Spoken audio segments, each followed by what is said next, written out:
Hello everyone, myself Aryan Agarwal. तो यार आज अपन चालू कर रहे हैं अपना फिजिक्स का काइनेमेटिक्स 1D का complete chapter revision for IIT JEE. तो चलो यार अपन स्टार्ट करते इस चैप्टर को भी फटाफट खत्म किया जाए यार जितना जल्दी। काइनेमेटिक्स 1D सबसे पहले अपन डिस्कस कर लेते हैं डिस्टेंस और डिस्प्लेसमेंट के बीच का डिफरेंस। देखो यार ये इतना बेसिक तो मैं पूरा डीप में नहीं बताऊंगा कि ये रिविजन है। डिस्टेंस ट्रेवल्ड को अपन L से डिनोट करते हैं, डिस्टेंस डिस्प्लेसमेंट को अपन S से डिनोट करते हैं। डिस्टेंस क्या होती है? एक्चुअल पाथ होती है और वो एक स्केलर क्वांटिटी होती है। डिस्प्लेसमेंट क्या होती है? एक वेक्टर क्वांटिटी होती है और pointing from initial to final. जैसे कि ये एक पॉइंट ए और एक पॉइंट ये ले लिया, ठीक है। इस पॉइंट से इस पॉइंट गया मैं, मान लो ये बीच का डिस्टेंस, इसके बीच का मैं एल ले लिया, ठीक है।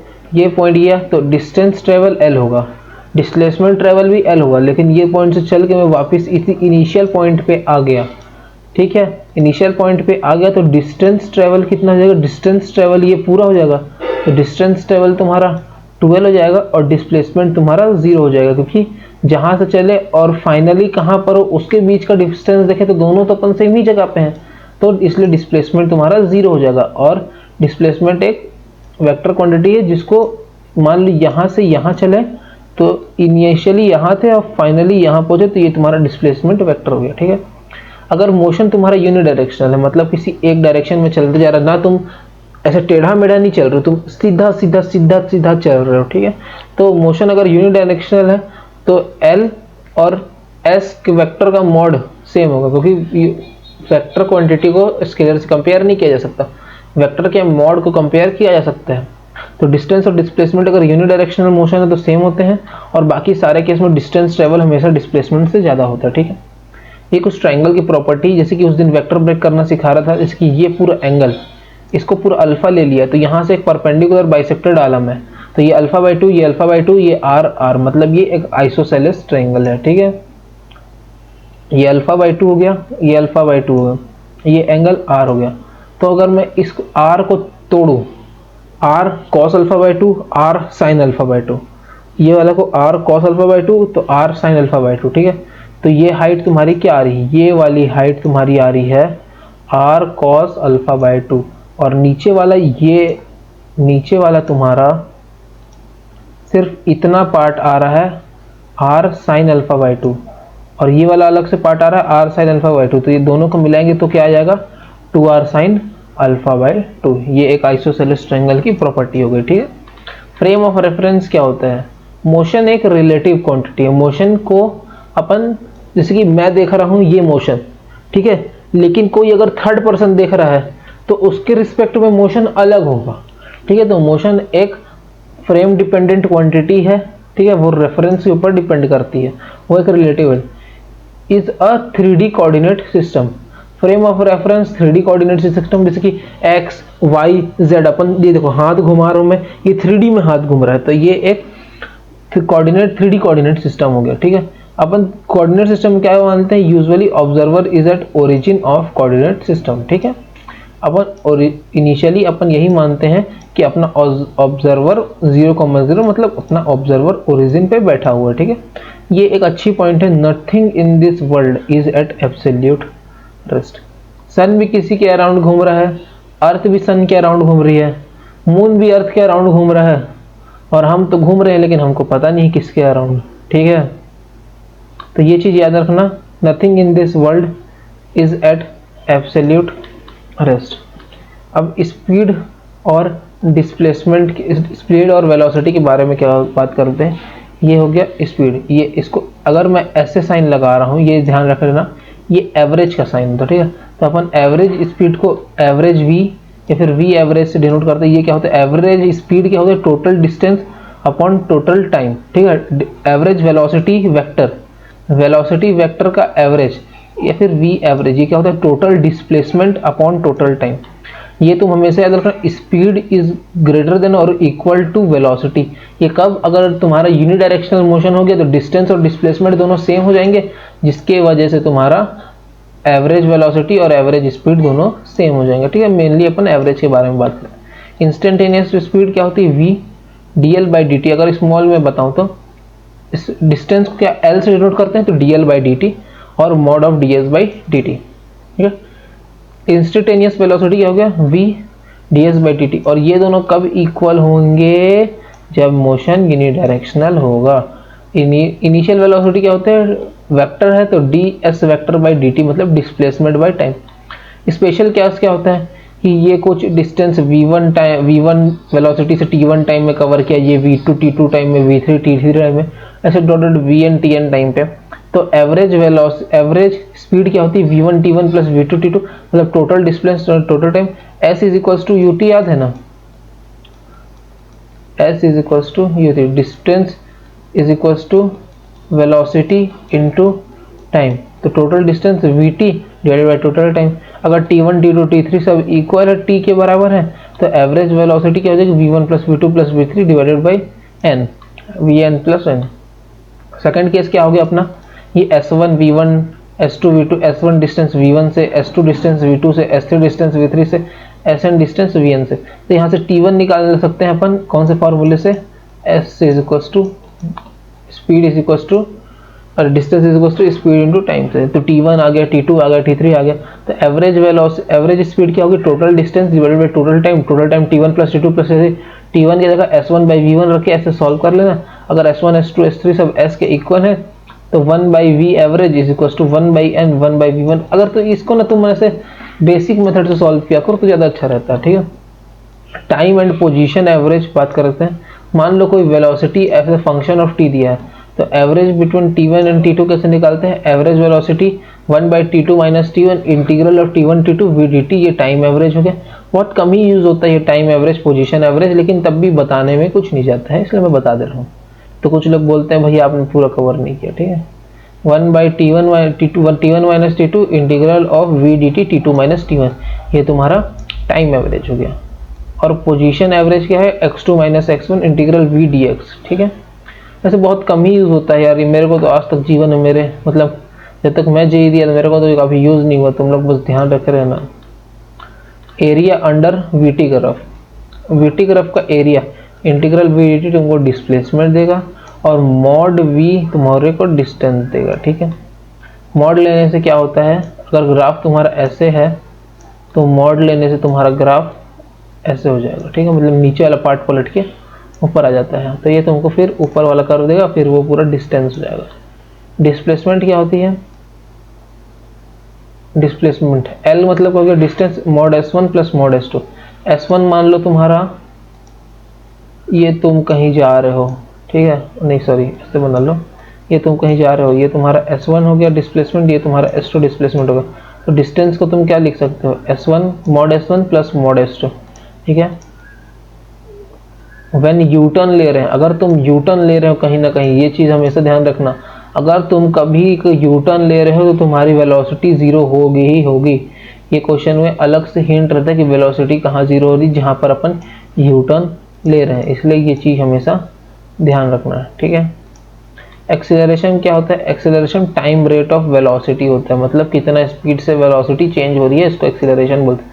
एक्सीलरेशन dv बाई dt, ये फिर d2r बाई dt, d2r मतलब d2x मतलब वो तुम्हारा l हो गया ना, जो डिस्टेंस के लिए डिनोट करते हैं, ठीक है। अब एवरेज एक्सीलरेशन क्या होता है? Average acceleration delta v by delta t मतलब change in velocity divided by total time. Initial final minus initial, ठीक है। स्पीड अप का केस क्या होता है? अगर स्पीड अप मतलब तुम्हारा a भी ग्रेटर देन 0 और v भी ग्रेटर देन 0, मतलब तुम्हारी वेलोसिटी भी सेम डायरेक्शन में और एक्सेलरेशन भी सेम डायरेक्शन है, मतलब तुम्हारा a डॉट v का प्रोडक्ट पॉजिटिव आना चाहिए। अगर तुम्हारा a भी नेगेटिव और तुम्हारा v भी नेगेटिव है तो तुम स्पीड अप कर रहे हो, मतलब तुम चल भी ऐसे रहे हो और तुमको धक्का भी इसी डायरेक्शन मारा यार, तो तुम आगे बढ़ोगे ना, वही केस हो गया। तो स्पीड अप का केस हो गया, तो दोनों धक्का भी तुम चल भी एक ही डायरेक्शन में, तुमको धक्का भी उसी डायरेक्शन मारे। स्पीड डिक्रीज का केस क्या हो गया? तुम चल ना इधर चाह रहे हो लेकिन तुमको सामने से धक्का मारा जा रहा है, रोका जा रहा है, तो रोकने वाला केस क्या हो गया? a डॉट v का प्रोडक्ट नेगेटिव होगा, ठीक है। टेंजेंट एंड नॉर्मल एक्सेलरेशन क्या होता है? ये कोई कर्व पाथ है, इसमें तुम किसी एंगल पे चल रहे हो, तो मान लो तुम्हारा एक्सेलरेशन कुछ ऐसे टेंजेंशियल थीटा एंगल पे लगा, ठीक है। तो ए टेंजेंशियल मतलब पाथ के टेंजेंट वाला पाथ के टेंजेंट वाला पाथ, मतलब अगर तुम इसको ब्रेक करोगे, ये तुम्हारा एक्सेलरेशन वेक्टर को ब्रेक करोगे, तुम्हारा एक एक्सेलरेशन इस डायरेक्शन में, एक एक्सेलरेशन परपेंडिकुलर डायरेक्शन में आएगा, एक हॉरिजॉन्टल एक वर्टिकल, तो ए टेंजेंशियल और ए नॉर्मल, ठीक है। और वेलोसिटी तुम्हारी, मतलब तुम अगर इस पाथ पे, कर्व पाथ पे चल रहे हो और तुम्हें एक्सेलरेशन किसी एंगल थीटा पे मिल रहा है, तो ए कॉस थीटा, ए नेट साइन थीटा, ऐसे तुम ब्रेक कर सकते हो।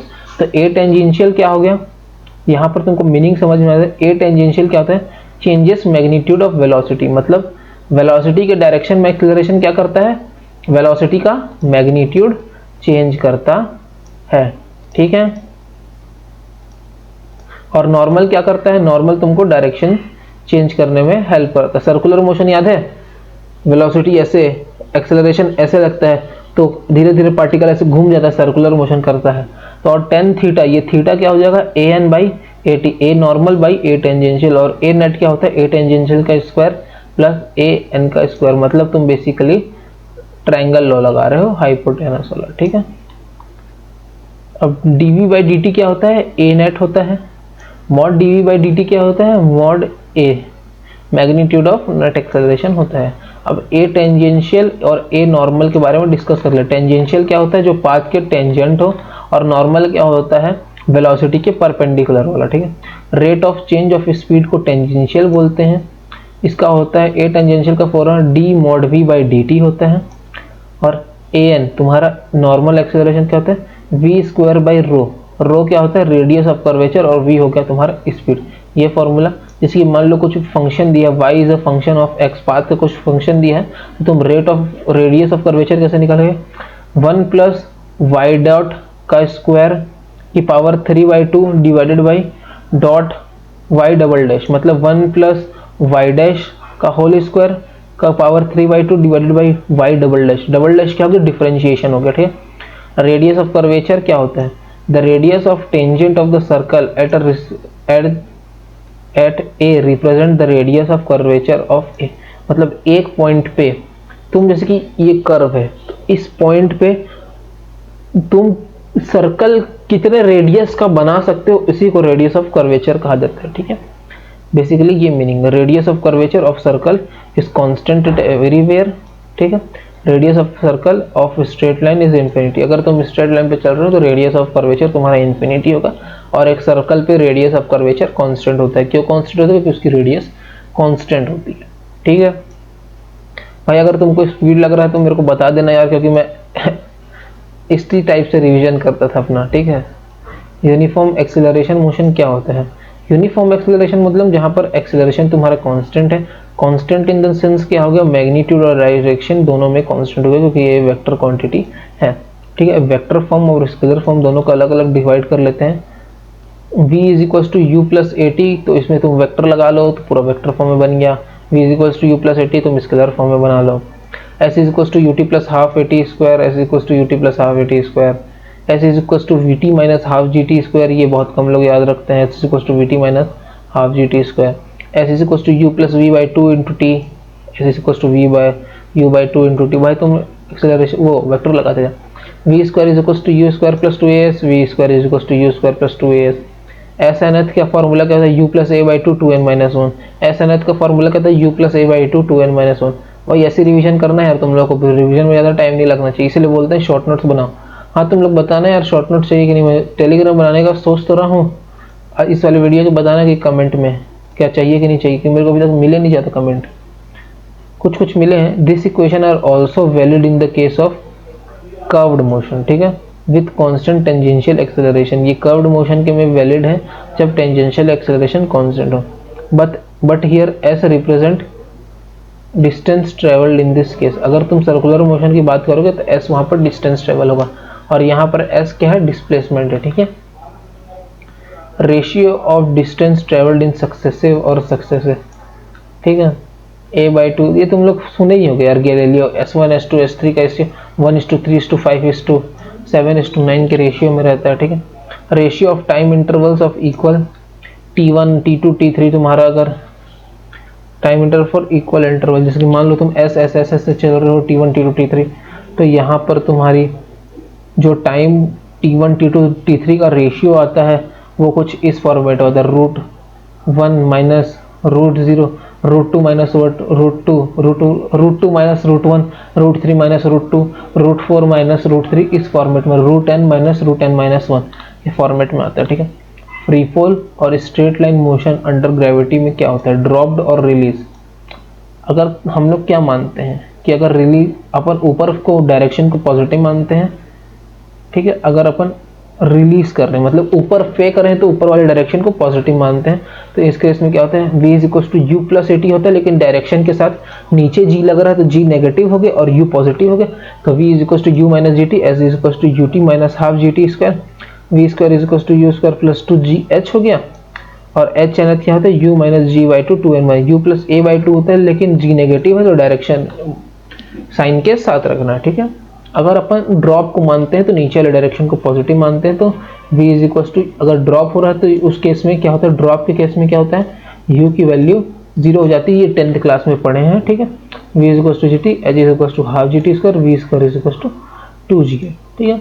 Motion on smooth incline plane, smooth incline plane में क्या होता है, अगर तुम्हारा मोशन हो रहा है इस डायरेक्शन में तो mg है, क्या ये थीटा में कल ज्योमेट्री में पहले ही समझा दी थी कि ये वाला थीटा यहाँ कहाँ से आ गया, तो ये तुम्हारा mg cos थीटा और ये mg sin theta. Incline plane में मोशन होने के लिए एक ही कैसे कि यहाँ पर अलोंग द वेज कोई मोशन ना हो जिसकी वजह से n की वैल्यू mg cos थीटा की वैल्यू के इक्वल आनी चाहिए। तो resultant force mg sin theta बन जाता है इस केस में। तो इस केस में एक्सेलरेशन हो जाता है g sin theta. f is equal to ma सुने हो ना, तो ma is equal to force net क्या हो गया, ma is equal to mg sin theta, तो a की वैल्यू आ गई g sin थीटा, ठीक है। और ये एक इम्पॉर्टेंट चीज़ है यार, ये बहुत कम ही टीचर्स बताते हैं, ये चीज़ तुम ध्यान रख लेना।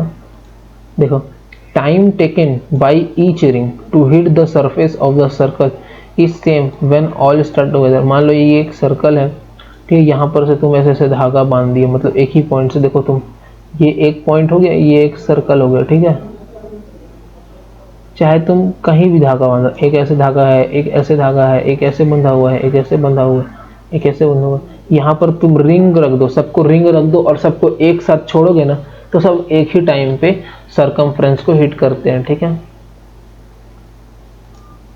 अपवर्ड एंड डाउनवर्ड मोशन, ठीक है, आर सिमेट्रिक। ये कैसे होता है, इसकी मैं एग्जांपल ले रहा हूँ कि u को मैं 4g से ऊपर फेंक रहा हूँ, तो एक सेकंड बाद g घटेगा तो 4g से फेंका, फिर 3g हुआ, 2g हुआ, g हुआ, फिर एक ऐसे टाइम पे आएगा जहाँ पर वेलोसिटी इसकी 0 हो जाएगी, ठीक है। फिर ये g से नीचे आएगा, फिर 2g से, 3g से, फिर स्ट्राइक करेगा 4g से, t इक्वल टू 1 2 3 4 5 6 7 8। जैसे तुम एक सेकंड ऊपर जाओगे तो 10 से कम हो रहा है ना, क्योंकि g नीचे वर्क कर रहा है और वेलोसिटी ऊपर दे रखी हो, तो ये स्पीड डाउन का केस हो गया, ठीक है। तो ये समझने के लिए बहुत अच्छा है। 0 1 2 3 4 4 5 6 7 8, मतलब 3 और 5 पे सेम, 2 और 6 पे एक सेम, 1 और 7 पे सेम, 0 और 8 पे सेम। मतलब तुम अगर कहीं भी समेशन करोगे एक पॉइंट पे, मतलब ऊपर वाले पॉइंट को छोड़ के, तो 2 3 8 2 6 8 1 7 8 0 8 8। और ये गैलीलियो रेशियो 1:3:5:7, 5 15 25 35, ठीक, 1:3:5:7। एस के लिए तुम ये यूज करते हैं, s is equal to u plus v/2 into t का तुम यूज कर सकते हो। टाइम ऑफ एसेंट और टाइम ऑफ डिसेंट सेम होता है। टाइम ऑफ एसेंट मतलब ऊपर पहुंचने का टाइम, और डिसेंट मतलब नीचे गिरने का टाइम, ठीक है। Distance moved in the last second of upward motion is equal to distance moved in the first second of upward motion, ठीक है। और डिस्टेंस की वैल्यू होती है g/2। कैसे, देखो यहाँ से लास्ट सेकंड में ऊपर पहुंचने का टाइम, लास्ट सेकंड में ऊपर पहुंचने का टाइम कितना है, 1 सेकंड है। 1 सेकंड में ये ऊपर पहुंच रहा है, 3 से 4, 4 से 5 में ये वापस नीचे आ रहा है। और डिस्टेंस मूव कितना करेगा, g/2 के वैल्यू। मान लो अगर मैं यहाँ g की वैल्यू 10 ले लूँ तो ये लास्ट सेकंड में g/2 मूव करेगा, वही लिखा हुआ है यहाँ पर, ठीक है। If ball free falls a is equal to g, मान लो 5-6 बॉल को फेंक रहे हैं, ठीक है, ड्रॉप कर रहे हैं, मतलब फ्रीली ड्रॉप कर रहे हैं, कोई इनिशियल वेलोसिटी नहीं दी गई है, या फिर इनिशियल वेलोसिटी दी भी गई है, तो उन सब केस में a रिलेटिव 0 हो जाता है। तो अपन रिलेटिव मोशन का यूज करते हैं, सबका a रिलेटिव 0 कर देते हैं और u रिलेटिव को कांस्टेंट कर देते हैं। ये अपन काइनेमेटिक्स 2D में पढ़ेंगे, ठीक है। अब अपन पढ़ते हैं, रिवाइज करते हैं basically. 1D motion with variable acceleration. Variable acceleration आ गया तो क्या करना है, x क्या होता है चेंज इन पोजीशन, ठीक है, v क्या होता है चेंज इन वेलोसिटी, और a क्या होता है एक्सीलरेशन होता है। अगर x से तुमको v जाना है तो dx/dt, मतलब v = dx/dt होता है, a होता है dv/dt, और तुमको वेलोसिटी a से वेलोसिटी निकालना है तो इंटीग्रल a dt और v dt। भाई ये बहुत तगड़ा ग्राफ बना रखा हूँ मैं, ये माइंड मैप टाइप का, इसको तुम कहीं पर नोट करके अच्छे से लिख लेना, ठीक है, ये तुम अच्छे से नोट करके लिख लो। Velocity dx/dt, acceleration dx dv/dx dv/dx d² x/dx², ठीक है। वैसे ही डिस्प्लेसमेंट हो गया, चेंज इन वेलोसिटी हो गया, ठीक है, इंटीग्रल हो गया, ठीक है। ग्राफ इन मोशंस के बारे में डिस्कस कर लेते हैं। लास्ट पॉइंट पे पहुंच गए हैं अपन ग्राफ के बारे में, बहुत तेजी से रिवाइज कर रहे हैं यार, जैसे मैं स्पीड में रिवाइज करता हूँ ना, टाइम, स्पीड और डिस्टेंस ऑलवेज पॉजिटिव माने जाते हैं, कभी भी नेगेटिव नहीं होते हैं, ठीक। स्लोप ऑफ एक्सटी कर्व क्या देता है तुमको, वेलोसिटी देता है।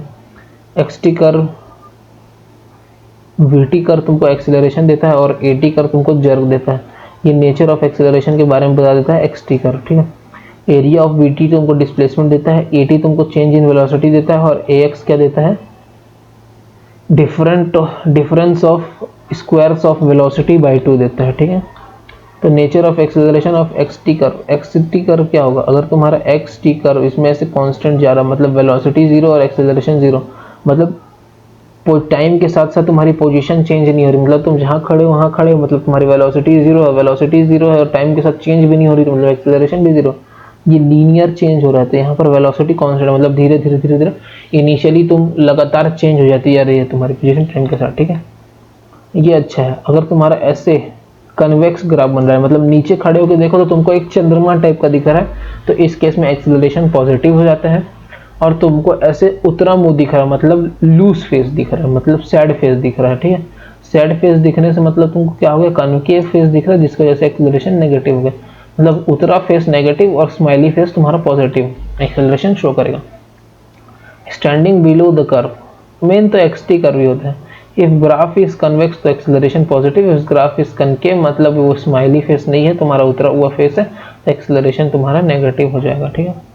If acceleration and velocity both becomes 0, if acceleration and velocity both become 0, point particle will be impermanent rest।